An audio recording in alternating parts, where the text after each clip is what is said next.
Apa kabar hari ini? Insya Allah mudah-mudahan anak-anak Bapak dalam keadaan sehat walafiat. Berjumpa kembali bersama Bapak dalam acara kegiatan pembelajaran berbasis homeschooling bahagia.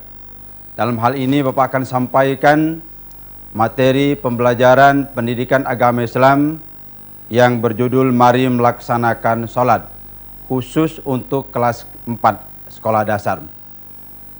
Anak-anak Bapak yang dirahmati Allah Subhanahu wa Ta'ala, hari ini kita akan bersama-sama mempelajari kegiatan kita yang selama ini mungkin masih ada yang belum disampaikan oleh Bapak Ibu Dewan Guru anak-anak Bapak, khususnya pembelajaran 9 Mari Melaksanakan Sholat. Perhatikan Bapak baik-baik. Mari kita awali pertemuan ini dengan bersama-sama kita berdoa. Mudah-mudahan kegiatan kita pada hari ini mendapatkan barakah dan rahmat dari Allah Subhanahu wa Ta'ala. Anak-anak Bapak, ikuti Bapak. A'udzu billahi minasy syaithanir rajim. Bismillahirrahmanirrahim. Alhamdulillahi Rabbil Alamin. Ar-Rahmanir Rahim. Maliki Yaumiddin. Iyyaka na'budu wa iyyaka nasta'in. Ihdinas siratal mustaqim. Siratal ladzina an'amta alaihim ghairil maghdubi alaihim waladdallin. Amin. Ayo angkat tangannya. Bismillahirrahmanirrahim. Raditu billahi rabban wa bil islami dina wa bi muhammadin nabiyya wa rasula. Rabbi zidni ilma warzuqni fahma. Amin amin ya rabbal alamin. Anak-anak Bapak yang dirahmati Allah Subhanahu wa Ta'ala, mari kita lanjutkan pertemuan ini dengan kita memulai. Bapak mengingatkan bahwa pemerintah Kota Bengkulu bersama dengan Dinas Pendidikan Kota Bengkulu mengajak kita bersama-sama untuk mencegah, menghindari, memutuskan mata rantai virus corona pada saat ini. Maka anak-anak Bapak, seperti biasa kita bersama-sama untuk melepaskan ataupun kita bernyanyi bersama-sama yang dulu pernah Bapak sampaikan, senandung corona. Maka hari ini pun Bapak akan sampaikan berkaitan dengan senandung corona. Kalau dulu Bapak sampaikan ada satu, maka hari ini pun Bapak akan sampaikan tapi liriknya itu sama dengan liriknya lagu UJ. Bapak sampaikan, masih ingatkah lagu UJ? Sepohon kayu daunnya rimbun. Anak-anak Bapak, kita coba lihat. Ini sudah ada. Kita lihat, kita bersama-sama bernyanyi. Perhatikan baik-baik.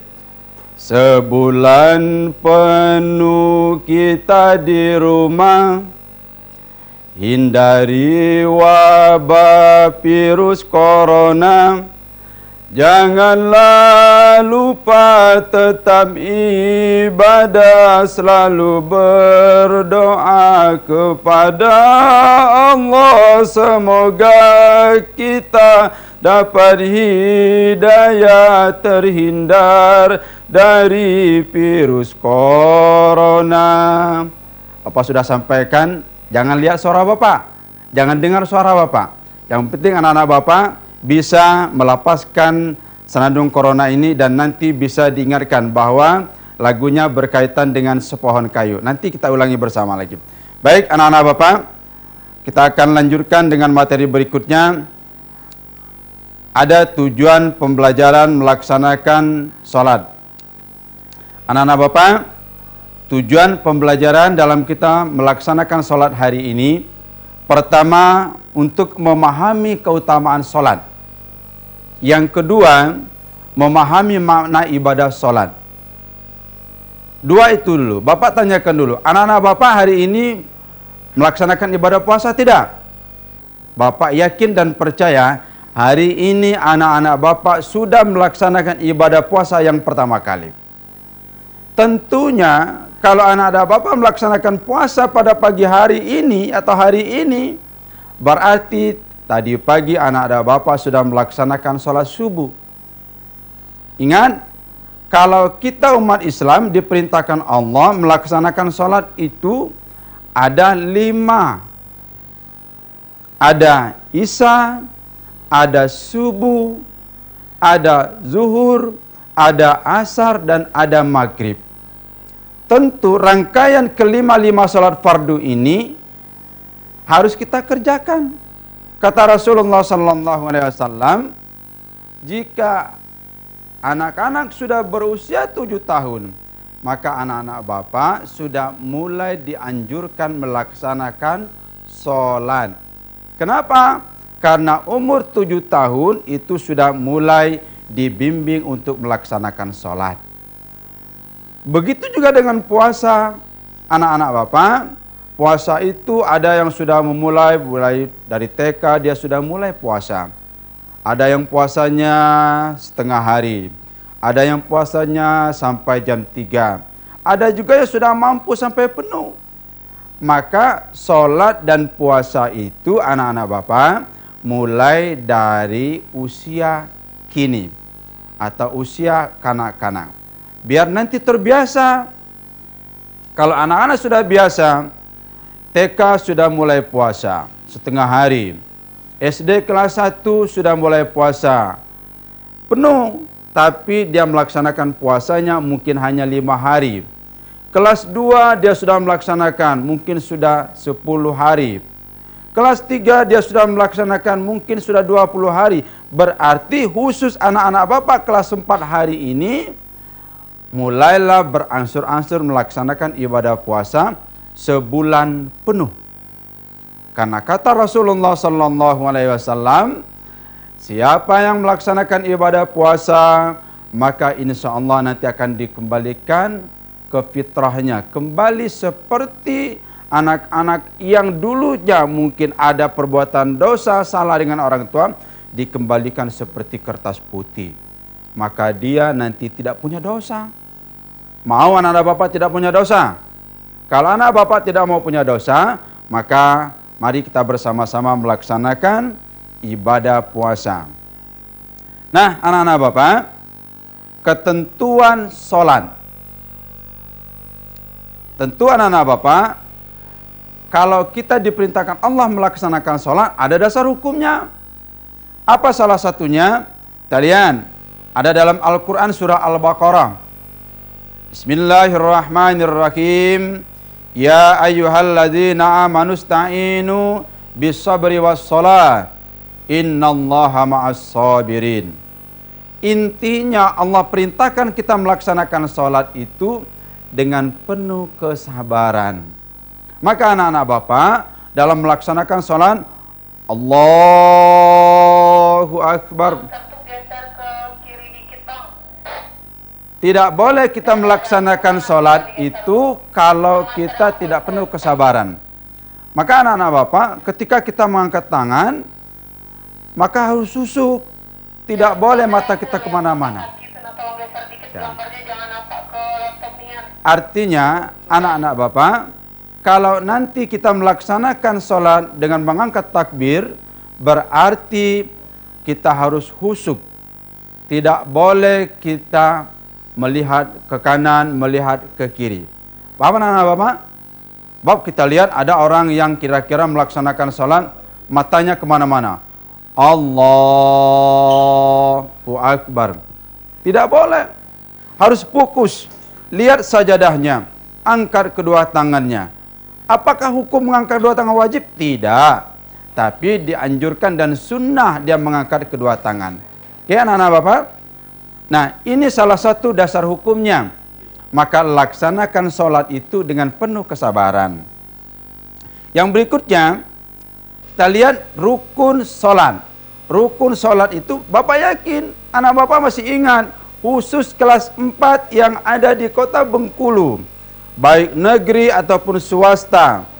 Bapak yakin kelas 4 sudah diajarkan oleh Bapak Ibu Dewan Guru bahwa rukun sholat itu ada 13. Salah satunya niat. Contoh, niat sholat misalnya maghrib. Kalau kita sendirian, berarti cukup baca adaan. Kalau kita makmum, berarti baca makmuman. Kalau kita imam, berarti imaman. Tidak boleh tiga-tiganya dibaca. Contoh, usalli fardal maghribi salasa raka'atin mustaqbilal kiblati adaan lillahi ta'ala. Jangan kita baca tiga-tiganya. Anak-anak Bapak, ada mungkin nanti lupa. Dibaca tiga-tiganya. Usalli fardal maghribi salasa raka'atin mustaqbilal kiblati adaan imaman makmuman. Dia baca tiga-tiganya. Tidak boleh. Jadi kalau dia sendirian cukup adaan. Kalau dia makmum baca makmum. Kalau ada imam baca imaman. Paham anak-anak Bapak? Insya Allah mudah-mudahan anak-anak Bapak nanti akan paham. Dan hari ini tanamkan niat bahwa anak-anak Bapak ingin melaksanakan sholat 5 waktu. Kalau tidak mampu 5 waktu sekaligus, maka laksanakan berangsur-angsur. Mana yang duluan? Yang duluan itu yang berat duluan. Mana yang berat?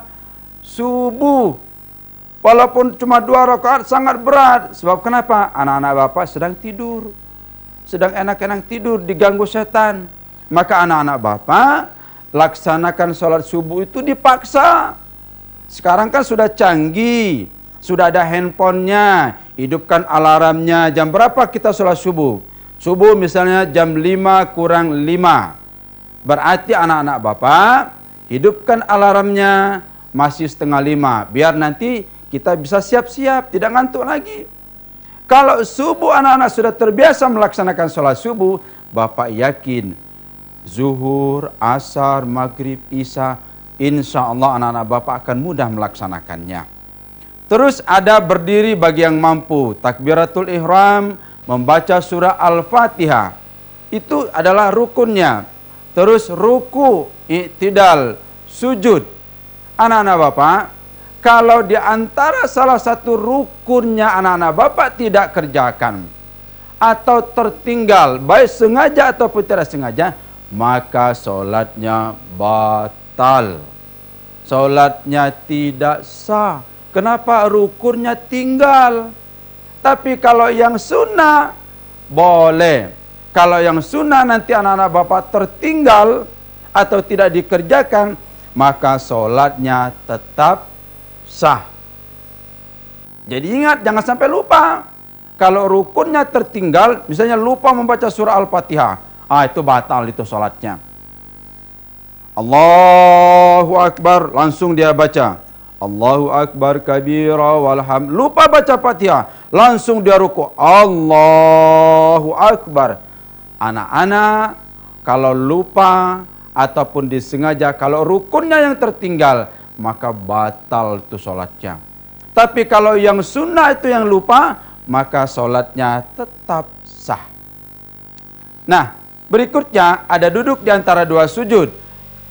Ada duduk membaca tasyahud, ada juga membaca salawat, mengucapkan salam yang pertama. Dan yang terakhir tertib. Apa maksud tertib? Tertib maksudnya anak-anak berurutan. Dari niat sampai yang nanti terakhir salam. Harus berurutan, tidak boleh yang mana kita mau duluan. Niat, kita langsung ruku, pindah lagi baca Fatihah, pindah lagi tasyahud awal. Tidak boleh. Maka tertib itu berurutan. Dari yang pertama, kedua, tiga, sampai yang ke-12. Dan terakhir itu adalah tertib. Jadi anak-anak Bapak, mulai hari ini mari kita bersama-sama melaksanakan sholat, khususnya sholat fardu. Bapak tanya dulu, berapa rakaat sholat fardu? Jumlahnya 17.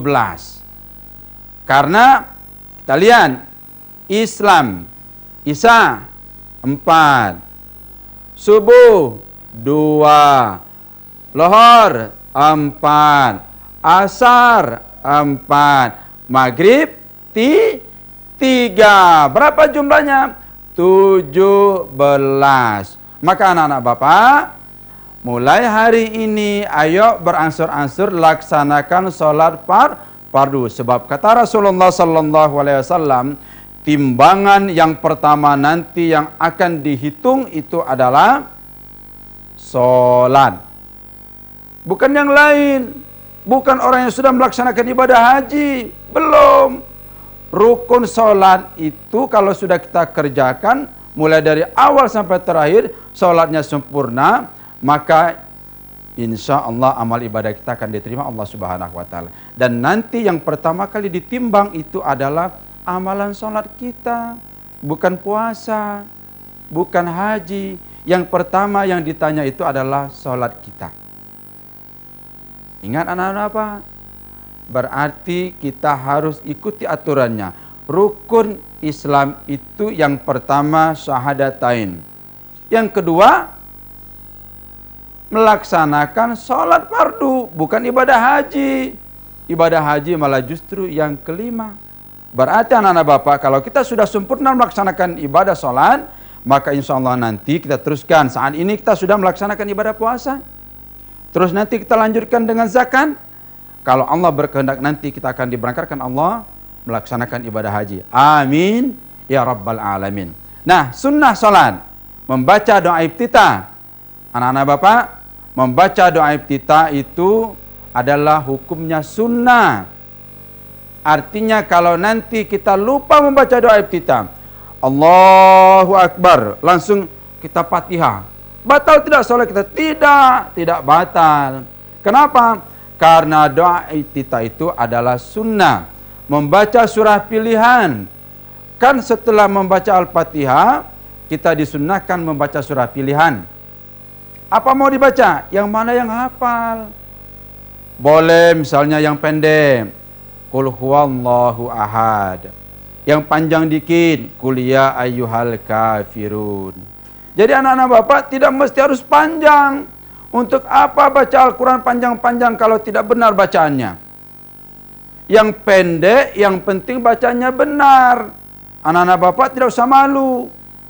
Ini Pak, nanti tidak enak Pak dengan orang. Masa kami baca Al-Qurannya surah pilihannya Qul huwallahu ahad, Qul a'udzu birabbil falaq, Qul a'udzu birabbin nas. Tidak apa-apa. Memangnya penerimaan Al-Quran itu ada yang lebih, ada yang kurang? Tidak, sama saja. Semua Al-Quran itu mulai dari surah yang pertama diturunkan sampai yang terakhir, sama nilainya. Tidak ada yang kurang dan tidak ada yang lebih. Nah, kalau anak-anak Bapak hafal surah yang pendek, tapi bacanya benar, bagus. Tapi bisa baca yang panjang, tapi banyak salahnya. Makhrajul hurufnya banyak yang salah. Maka tidak bagus. Tidak sempurna. Maka lebih baik baca yang pendek, tapi bacanya jauh lebih sempurna ketika kita membaca yang panjang. Nah, yang berikutnya ada yang sunnah. Membaca doa ketika ruku. Apa bunyinya Bapak? Misalnya kita ruku. Subhana rabbiyal azimi wa bihamdi. Dianjurkan 3 kali. Itu sunnah.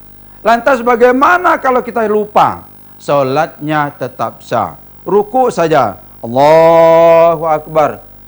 Lupa misalnya kita baca doanya, Subhana rabbiyal azimi wa bihamdi. Langsung, Sami Allahu liman hamidah. Salatnya tetap sah, karena dia adalah sunnah. Terus membaca doa ketika sujud, dan salam yang kedua. Bab salam yang pertama saja yang rukunnya, salam yang keduanya itu adalah sunnah.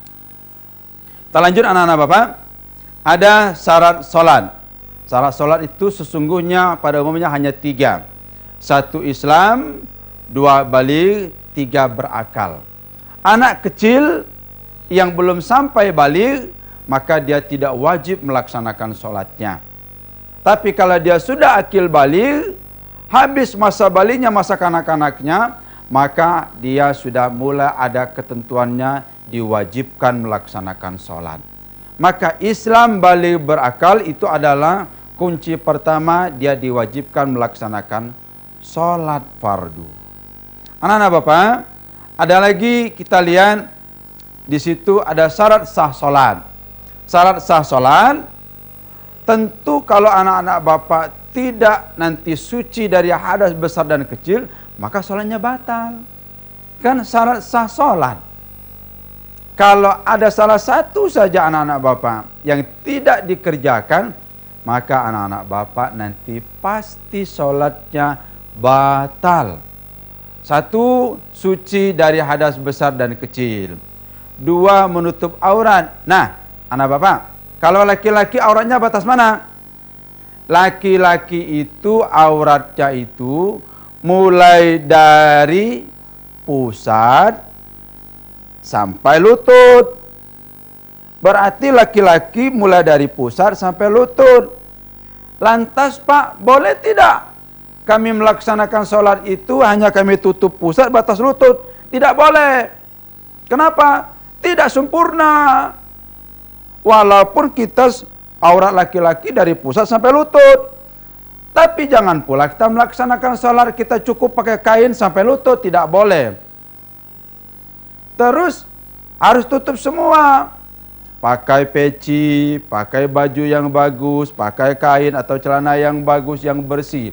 Suci dari hadas kecil dan hadas besar. Walaupun sesungguhnya aurat kita dari pusat sampai lutut. Yang perempuan juga anak Bapak, semuanya aurat perempuan itu kecuali muka dan kedua telapak tangan.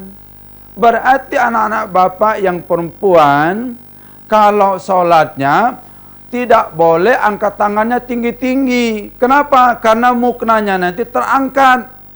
Kalau muknanya terangkat, nampak tuh tangannya lebih dari tangan atau telapak tangan, maka sholatnya tidak sah, batal. Kenapa? Karena ada yang nampak. Contoh, siapa tahu dia pakai baju pendek. Ada misalnya anak-anak Bapak kepanasan pakai baju pendek. Langsung dia sholat, dia tutup dengan muknanya atau dengan jilbab panjangnya. Tiba-tiba dia angkat Allahu Akbar. Nanti terangkat. Malah justru nanti jilbabnya nanti langsung ke belakang. Muknanya langsung terangkat ke belakang. Berarti kalau nampak kecuali muka dan telapak tangan, berarti sholatnya batal. Paham anak-anak? Insya Allah paham. Nah, terus telah masuk waktunya. Tidak boleh nanti kita mau salat zuhur misalnya. Tiba-tiba karena mungkin kita ada kegiatan, anak-anak Bapak mungkin ada kerja kelompok. Misalnya salat zuhur jam 12 lewat 15. Anak-anak Bapak salat pas jam 12. Karena kenapa? Karena ada kegiatan. Salatnya batal, tidak boleh. Maka salat itu salah satu syarat sahnya laksanakan waktunya sudah sampai atau sudah saat waktunya sudah tiba. Yang berikutnya menghadap kiblat. Nah, menghadap kiblat ini anak-anak Bapak, kenapa ini termasuk syarat sah? Kalau kita berada di tempat yang kira-kira kita tahu arah kiblatnya, maka itu termasuk syarat sah. Tapi bagaimana Pak kalau di hutan? Bagaimana Pak kalau di mobil? Bagaimana Pak kalau di pesawat dan tempat-tempat yang lainnya? Kalau di tempat-tempat yang lainnya yang kita tidak tahu arah kiblatnya, itu namanya rukhsah atau pengecualian. Boleh dilaksanakan sholat dan sholatnya tetap sah. Kenapa? Karena kita tidak tahu. Contoh kalau kita di mobil. Mobilnya misalnya mau lajunya arahnya ke selatan. Kita mau mutar arahnya kira-kira mungkin kiblatnya ke barat. Tidak mungkin. Nanti kita suruh berbalik lagi mobilnya. Tidak mungkin mobilnya mau berbalik.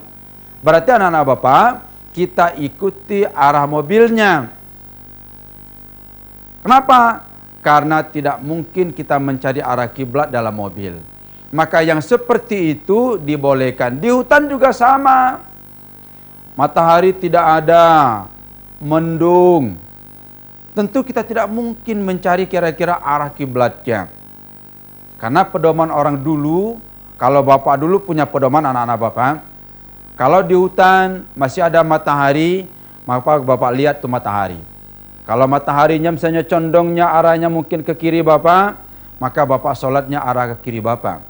Kalau arah mataharinya condong sebelah kanan bapak, maka bapak sholatnya arah condong sebelah kanan bapak. Itu hanya patokan. Tapi kalau matahari tidak nampak pas mendung ataupun hujan, kita mau sholat, takut nanti kira-kira waktunya habis, maka silakan anak-anak bapak sholat sesuai dengan kira-kira kemana menurut bapak, anak bapak yakin. Kalau yakin kira-kira lurus, maka laksanakan lurus. Kalau yakin ke kiri, silakan ke kiri. Dan seterusnya. Nah, anak-anak bapak, kita lanjutkan. Yang berikutnya anak bapak harus memahami ketentuan sholat. Tidak boleh tidak tahu mana rukun, mana sunnahnya. Sebab kalau anak-anak bapak tidak tahu dan rukun dan sunnahnya, maka sholat anak-anak bapak tetap batal. Tadi bapak sudah sampaikan, ada 13 rukunnya dan ada beberapa sunnahnya. Yang penting anak-anak bapak laksanakan rukunnya, insya Allah anak-anak bapak nanti bisa melaksanakan sholat dengan penuh sempurna. Nah, ada hal-hal yang membatalkan sholat. Pertama, berhadas besar atau kecil, terbuka aurat, makan dan minum, berkata-kata kecuali perkataan untuk melaksanakan sholat, bergerak lebih dari 3 kali tanpa henti. Nih, Allahu Akbar, Bismillahirrahmanirrahim.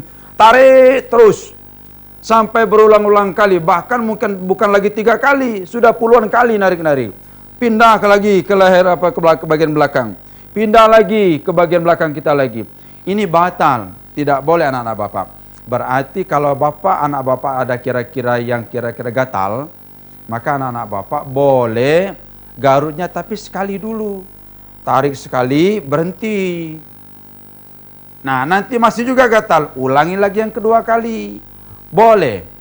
Tapi yang tidak dibenarkan itu kalau anak-anak bapak nanti melaksanakan kira-kira kalau ada gatal lebih dari 3 kali berturut-turut tanpa hentinya. Nah, yang berikutnya menambah atau mengurangi rukun sholat. Tidak boleh ditambah dan tidak boleh dikurangi. Berikutnya ada keutamaan sholat. Anak-anak bapak, keutamaan sholat itu pertama, sholat merupakan rukun Islam yang kedua. Terus sholat diwajibkan bagi orang-orang Islam yang sudah memenuhi syarat dan ketentuan. Terus salat merupakan amalan pertama yang ditanya pada hari kiamat. Tadi bapak sudah sampaikan, sudah bapak singgung, bahwa amalan pertama kita itu nanti yang akan dihitung oleh Allah pertama kali itu adalah sholat. Anak-anak bapak, nanti kita akan teruskan, kita iklan sebentar. Mari kita ikuti iklan berikut ini. Terima kasih.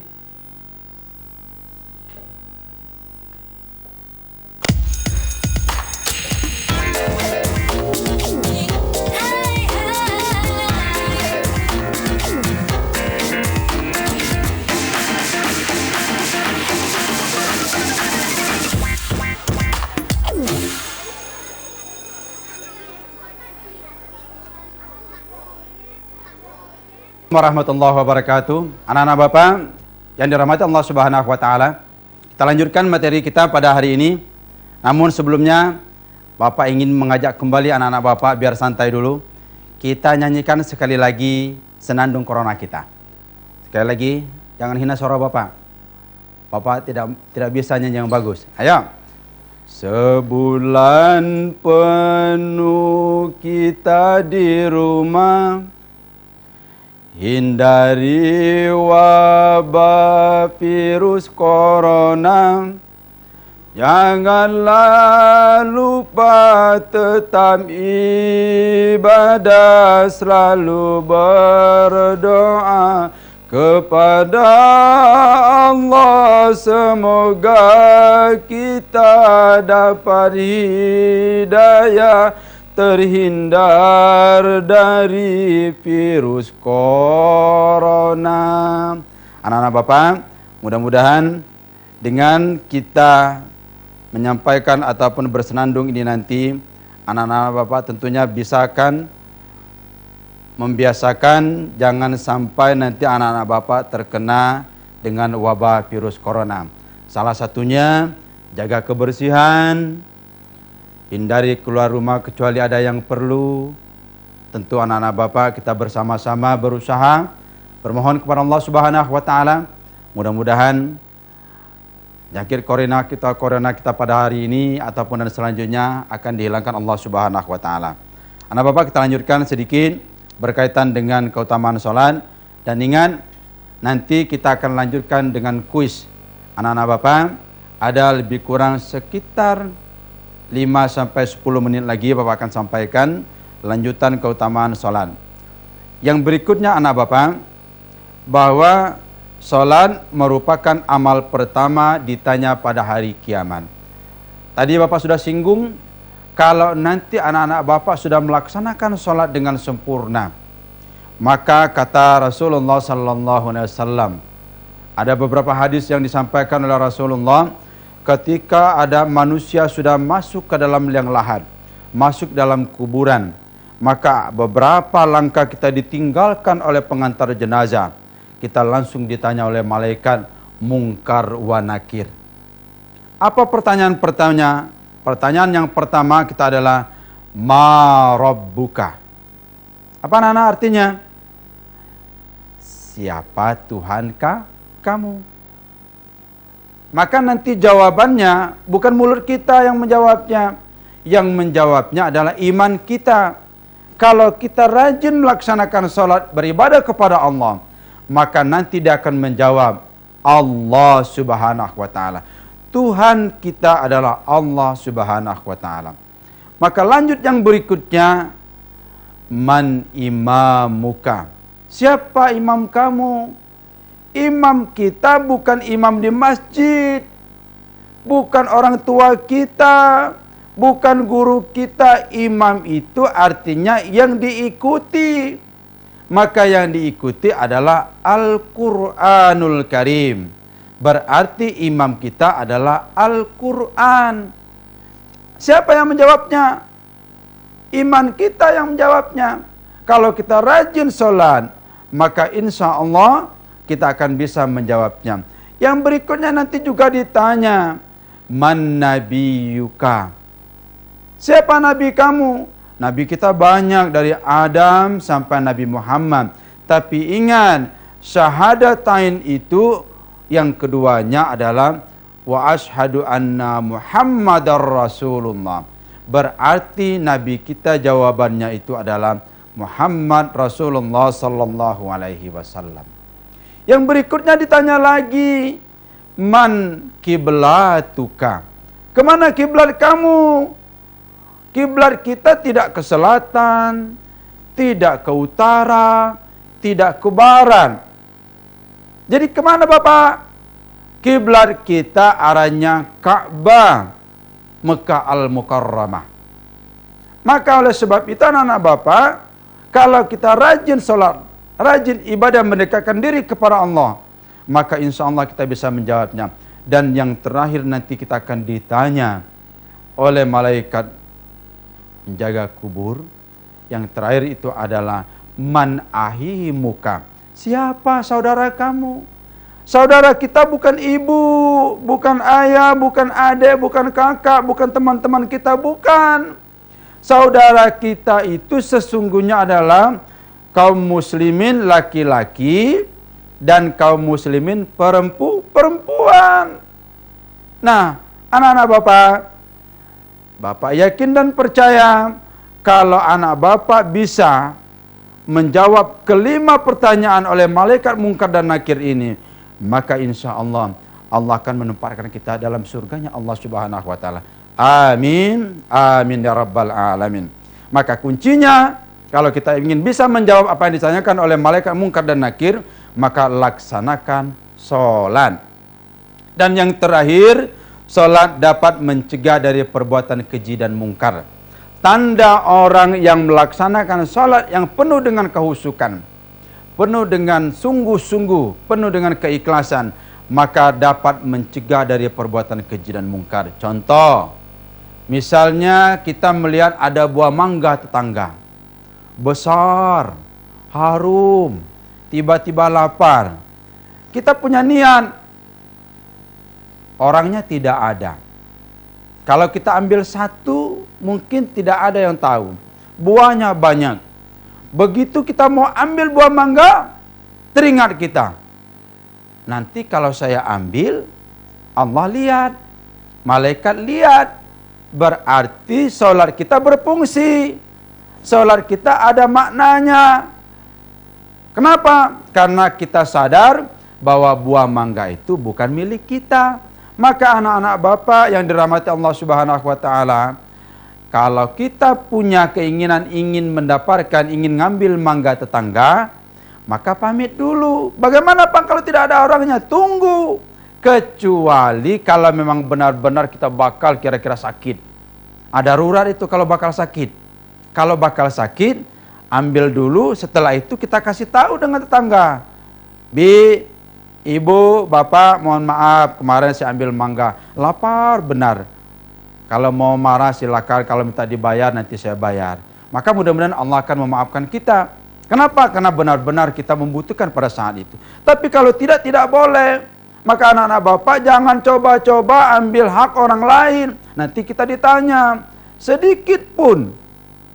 فَمَنْ يَعْمَلْ مِثْقَالَ ذَرَّةٍ خَيْرًا يَرَهُ وَمَنْ يَعْمَلْ مِثْقَالَ ذَرَّةٍ شَرًّا يَرَهُ. Seberat biji zarah pun kita berbuat kebaikan, Allah akan balas. Sebaliknya seberat biji zarah pun kita berbuat keburukan, Allah pun akan balas. Maka anak-anak Bapak, tanda orang yang melaksanakan sholat itu berarti dia tidak mau melakukan perbuatan-perbuatan yang keji dan mungkar, perbuatan-perbuatan yang dilarang Allah. Dengan orang tua kita tidak boleh berkata kasar. Dengan orang tua tidak boleh berkata kotor. Tidak boleh marah dengan orang tua. Sebab orang tua kita yang membesarkan mulai dari kita dalam kandungan sampai kita besar, sampai anak-anak Bapak kini sudah kelas 4. Bayangkan sudah berapa tahun anak-anak Bapak diasuh, dibesarkan oleh orang tua. Kalau anak-anak Bapak marah dengan ayah dan ibunya, marah dengan bundanya, dengan abinya, dengan uminya, maka anak-anak Bapak dosanya sangat besar. Ingat, ada sejarah Malin Kundang. Dia dikutuk oleh ibunya. Kenapa? Karena dia sombong, lupa dengan ibunya. Maka anak-anak Bapak jangan sampai nanti orang tuanya berbicara tidak benar. Maka mulai hari ini anak-anak Bapak, hilangkanlah sifat pemarah dengan orang tuanya. Hari ini kita memulai puasa Ramadan kita yang pertama. Ayo niatkan dalam diri anak-anak Bapak. Pertama, tingkatkan ibadah sholat. Yang kedua, ayo laksanakan ibadah puasa dengan sungguh-sungguh. Walaupun hari ini kita tidak dibolehkan untuk melaksanakan sholat di masjid, ayo bersama-sama kita melaksanakan sholatnya. Mungkin di rumah bisa bersama-sama dengan ayah dan orang tuanya. Anak-anak Bapak, coba kita lihat, pegang HP-nya masing-masing. Seperti biasa, Bapak akan tampilkan beberapa pertanyaan atau kuis. Foto dan nanti kerjakan di rumah. Setelah selesai, kirimkan dengan guru agamanya masing-masing. Kita lihat anak-anak Bapak. Nomor 1. Silakan dipoto. Sudah? Lanjut. Nomor 2. Silakan anak-anak Bapak. Sudah? Sudah. Lanjut nomor 3. Silakan dipoto. Sudah? Sudah. Lanjut nomor 4, anak Bapak. Sudah? Kita lanjut lagi. Nomor 5. Anak Bapak, sudah? Lanjut nomor 6. Ayo anak Bapak. Sudah? Nomor 7. Sudah? Lanjut, nomor 8, nomor 9, dan yang terakhir, nomor 8, yang terakhir adalah nomor 10.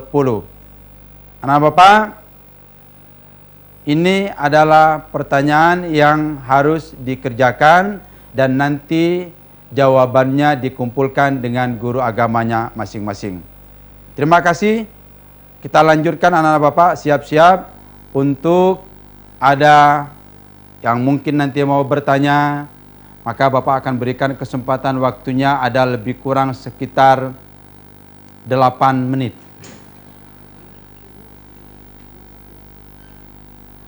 Dan anak-anak Bapak bisa menghubungi di nomor 0736 34 6771.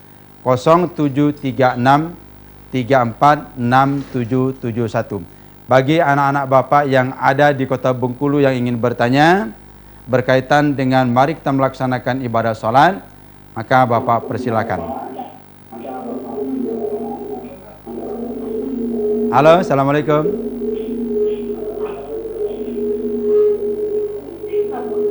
Halo, assalamualaikum. Waalaikumsalam warahmatullahi wabarakatuh. Anak Bapak, sebutkan namanya. Dari SD Negeri 69 Padang Limon. Ya. Pak, tadi dikatakan kalau lupa membaca Subhana Rabbiyal Azim wa bihamdi pada saat itu membatalkan. Itu tidak membatalkan. Ya. Yang ingin saya tanyakan, apakah masih sah sholat kita apabila kita terbalik membaca pada saat ruku, membaca bacaan sujud, saat sujud membaca bacaan ruku? Ya. Baik. Itu saja, Pak. Baik, anak Bapak, terima kasih, pertanyaannya luar biasa. Waalaikumsalam warahmatullahi wabarakatuh. Anak Bapak, pertanyaannya luar biasa. Tadi Bapak sudah sampaikan kalau ada yang sunnah yang tertinggal anak-anak Bapak baca, maka sholatnya tetap sah. Misalnya begitu kita ruku, Allahu Akbar, lupa kita baca Subhana Rabbiyal Azimi wa bihamdi. Atau waktu kita sujud, lupa membaca Subhana Rabbiyal A'la wa bihamdi, Subhana Rabbiyal A'la wa bihamdi. Lupa anak Bapak baca, langsung saja dia duduk di antara dua sujud, bangkit dari sujud, maka sholat anak Bapak tetap sah. Karena yang rukunnya itu adalah i'tidal, ruku, sujud. Nah, itu adalah yang rukunnya. Jadi kalau anak Bapak tertinggal yang sunnahnya, maka sholatnya tetap sah. Ya anak Bapak, mudah-mudahan menjadi anak yang soleh. Amin ya rabbal alamin. Oke, anak Bapak masih ada yang lainnya? Silakan. Halo. Halo, assalamualaikum. Halo, assalamualaikum. Waalaikumsalam. Dari SD berapa? Pak, Ah, saya Mauli siapa namanya? dari SD 1 Ah, kelas Pate. ya, Saya ingin bertanya, ya, waktu itu saya lagi sholat, ya, Mauli, waktu mau berdoa, ya, tiba-tiba saya buang angin. ya. Jadi, sholat saya sah atau enggak, Pak? Bagus, insya Allah. Sudah? Atau saya ulang lagi? Baik, baik, Mauli. Bapak bangga lihatnya ketika mau berdoa, berdoanya kan bagus juga. Doanya mau doa orang tua lagi. Allahumma ighfir lana misalnya, ataupun Allahumma ighfirli wali walidayya warhamhuma. Buang angin. Maka karena berdoa tidak termasuk daripada rukun sholat, maka sholat Mauli tetap sah. Kenapa? Karena yang terakhir itu adalah salam. Salam yang pertama itu adalah rukunnya, salam yang kedua itu adalah sunnahnya, sementara mauli tinggal berdoa.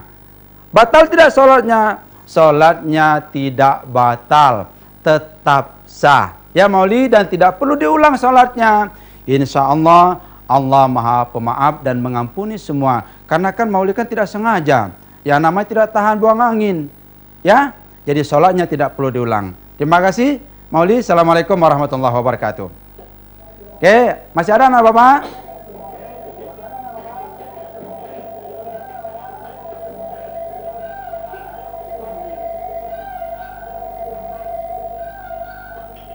Halo, assalamualaikum. Halo, assalamualaikum. Waalaikumsalam warahmatullahi wabarakatuh. Dengan siapa? Marhaban ya Ramadan. Halo, dengan siapa? Ya? SD berapa? Ya. Ya, kita mau nanya apa kita?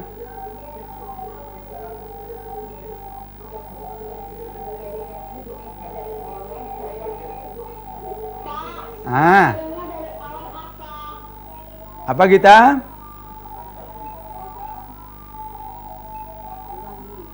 Kita?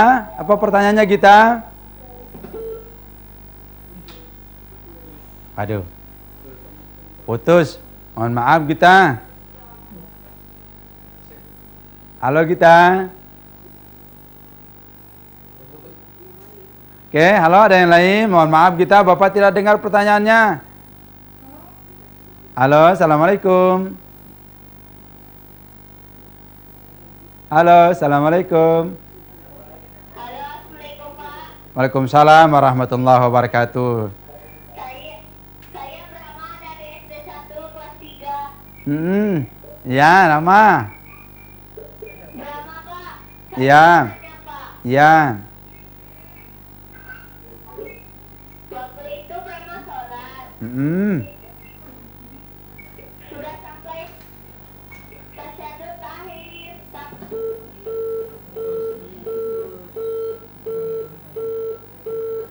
Oke. Anak Bapak, mohon maaf, mungkin salurannya kurang bagus.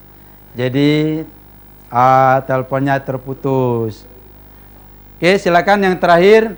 Ada tinggal lebih kurang 2 menit bagi anak Bapak yang memang masih ada. Silakan.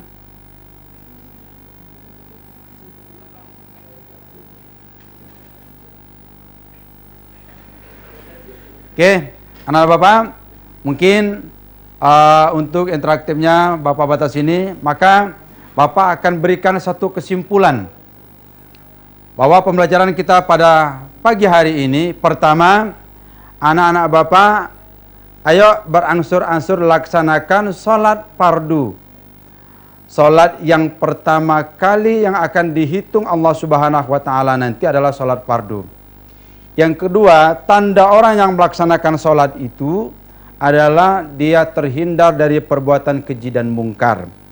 Dan yang ketiga, kalau anak-anak Bapak ingin merasakan kenikmatan hidup di dunia ini, maka anak-anak Bapak rajin-rajinlah mendekatkan diri kepada Allah dengan cara sholat. Maka anak-anak Bapak, hari ini memulai kita puasa Ramadan yang pertama, perbanyak ibadah sholat kita. Mari kita sama-sama mendekatkan diri kepada Allah. Dan yang terakhir, kita bermohon kepada Allah Subhanahu wa Ta'ala. Mudah-mudahan penyakit corona yang saat ini masih berada di tengah-tengah kita akan dicabut Allah Subhanahu wa Ta'ala. Amin. Amin ya rabbal alamin. Akhirul kalam. Mohon maaf anak-anak Bapak atas segala kekurangannya. Mari kita tutup pertemuan kita pada pagi hari ini dengan bersama-sama membaca lafaz hamdalah. Alhamdulillahirabbil alamin. Billahi taufik wal hidayah. Assalamualaikum warahmatullahi wabarakatuh.